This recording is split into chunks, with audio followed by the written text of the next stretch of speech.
Happy to be joined by Coach Taylor with Jackson State. Good morning, Coach. Hey, good morning. Can y'all hear me? Yes, sir. All right.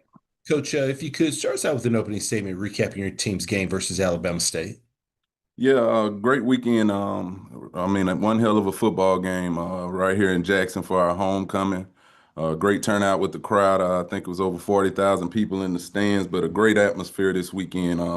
Very electric football game this weekend. Alabama State and Coach Eddie Robinson, they came to play. It was a competitive game all throughout in all three phases. But it came down to the last play. It came down to the last play. Ashton and Quincy did a great job right there defending the option. But, very pleased where we at. Big win for our football team, East Division opponent right now. So we're sitting at the top in the East right where we want to be in control of our own destiny. But very pleased with all three phases of our football team. I thought our offense played well. Jacoby and Morgan had another solid performance. Our receiving core, running backs played well, O-line. Defense did a great job of, trying to contain Andrew Body, who's a hell of a player. He's a great quarterback in this conference, and this conference is lucky to have two high-level quarterbacks like Morgan and Body, but a great football game this weekend. Appreciate those opening comments, Coach. First question goes to Wayne Cartwright. Coach T.C. Taylor, how you doing today, sir? I'm good. How are you? Doing well, man. Tremendous display of football on Saturday. I enjoyed watching that. Thank you. So my question for you, 4:24 on the clock. You take over down 34-31. What's the tenor of the sideline, and what was the initial message that you had to Jacoby and leading them out on that game-winning scoring drive? Yeah, I just told them, they left us too much time. You talk about 4-minute offense. That's something we talk about as a unit.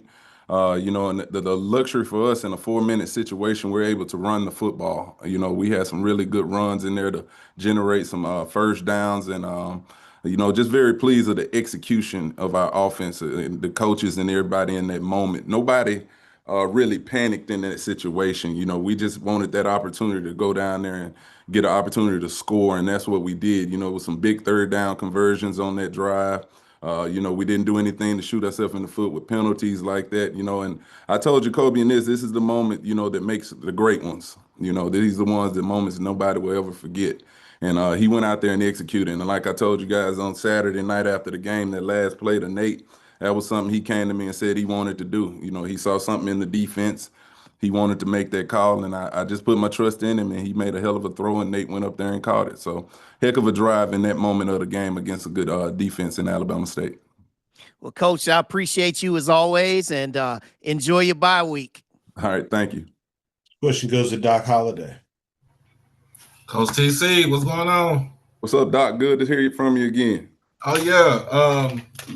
On Saturday, after caught up with you, you said to me that the SWAC runs through Jackson. But we're gonna get on that last play with 1 second left, with Andrew running the option and Ashton Taylor making a beeline to the running back to stop him at the 1 yard line. What was your thought on that last play? And just give us the what did you tell the defense going into the last play after they given the 1 second left on the clock? I think, Doc, it was more so, like I said, what they told me. They told me that they got this. They were finna go out here and stop them.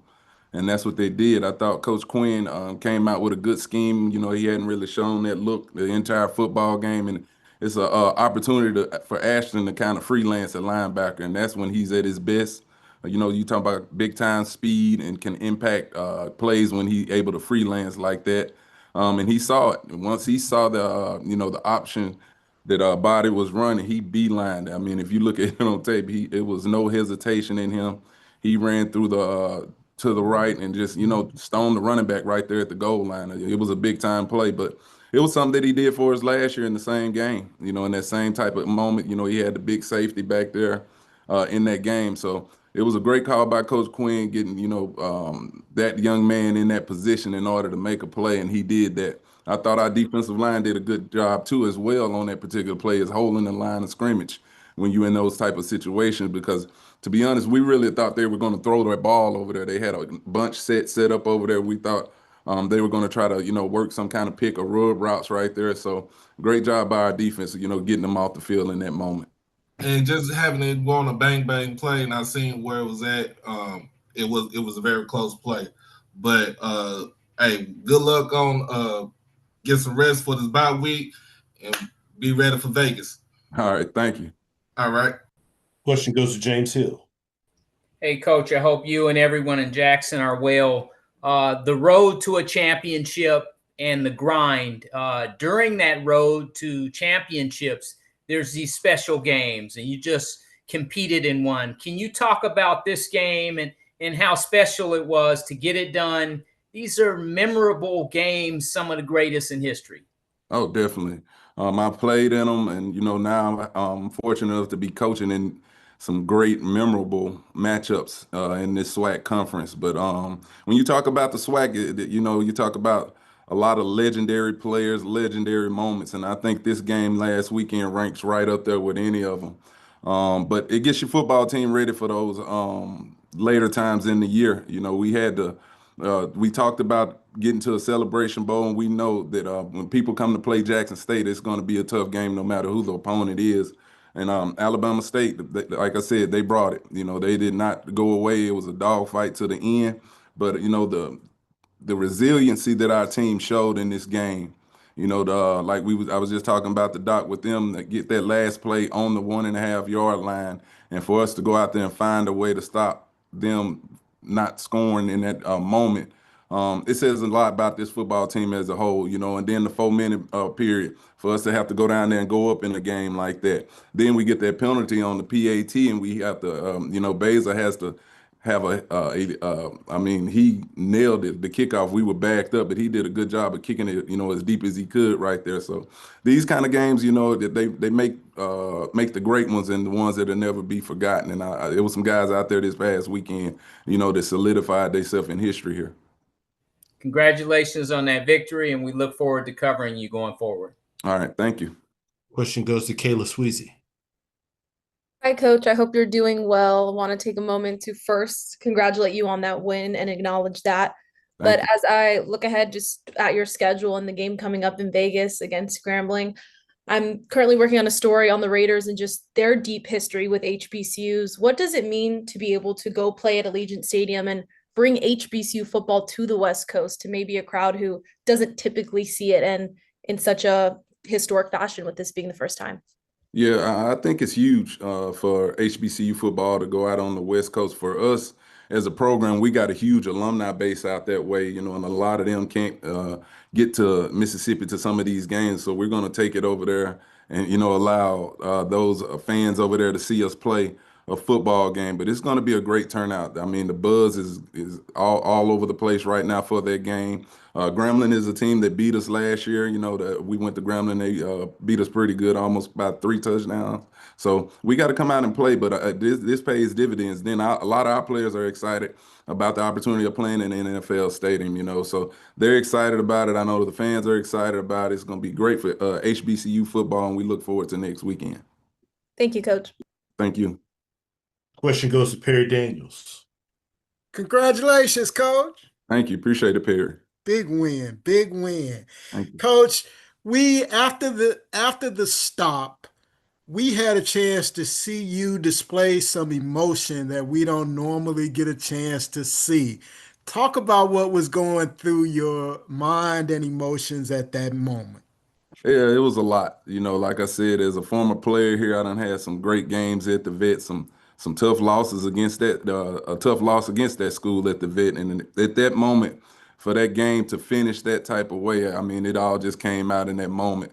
I just wanted to run over there. I just took off running. I don't even know why. It just came out of me. I took off running.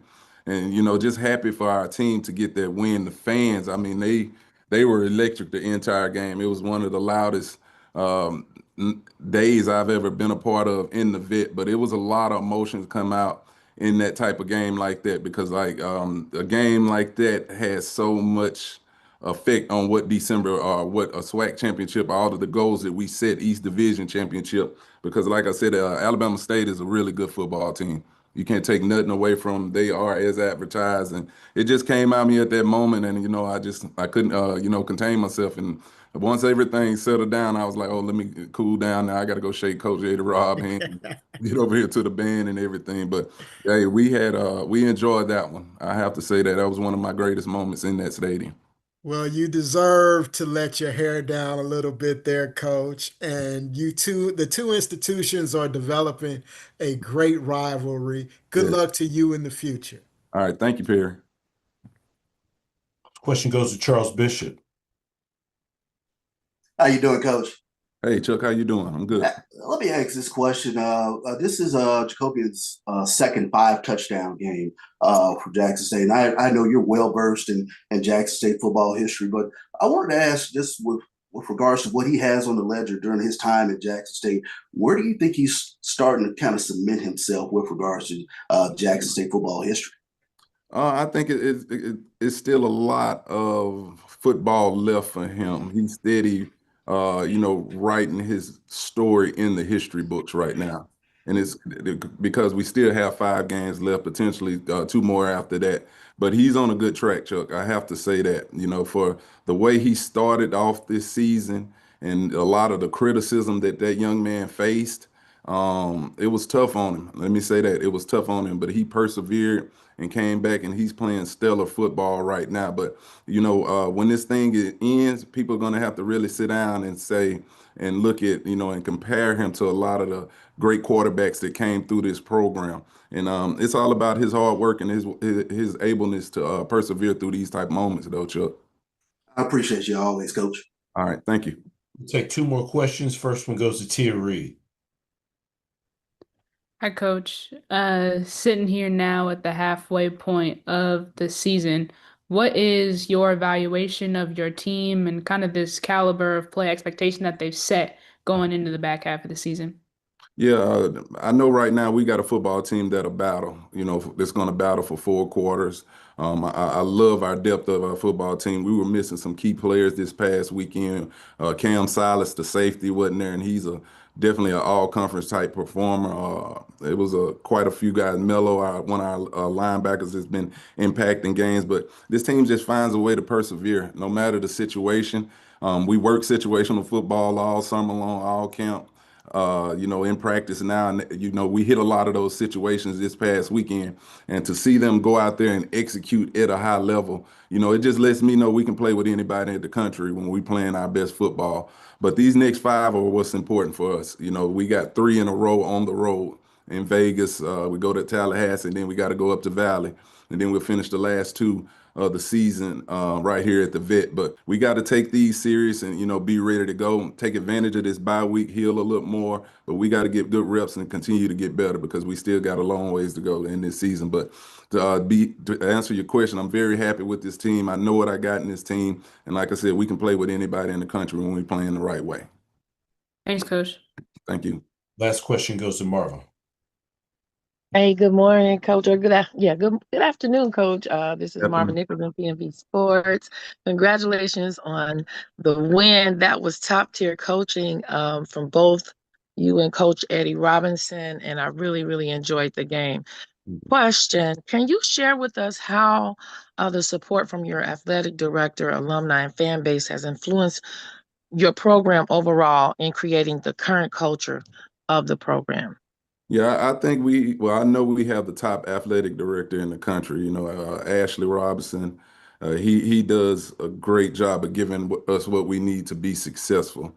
I don't bother him a lot, but he knows when I hit him up, he knows it's something that I really need or these players really need in order to win football games and be successful. But and his entire team that's over there, all of them do a great job being hands-on and getting us what we need, making adjustments when we have maybe a letdown in this particular area and everything. So it pays a lot. And these players see that, they got The administration is supporting them in the right way, but it pays dividends when you can, lean on your administration in certain situations when you need things like just anything where something may fail it. But I can't say enough about AD Robinson giving me this opportunity.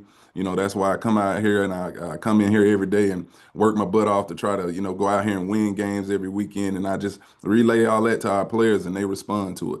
And the fans, let me say this, like I said too, over 40,000 in there this past weekend. This was a epic homecoming, but they've been there every step of the way, even back as far as I can remember as a player, the fans are going to show up and show out. They do a great job of supporting this program. They love JSU football. They really love JSU football, and they expect us to be elite when we step on the field, and that's what we try to give them.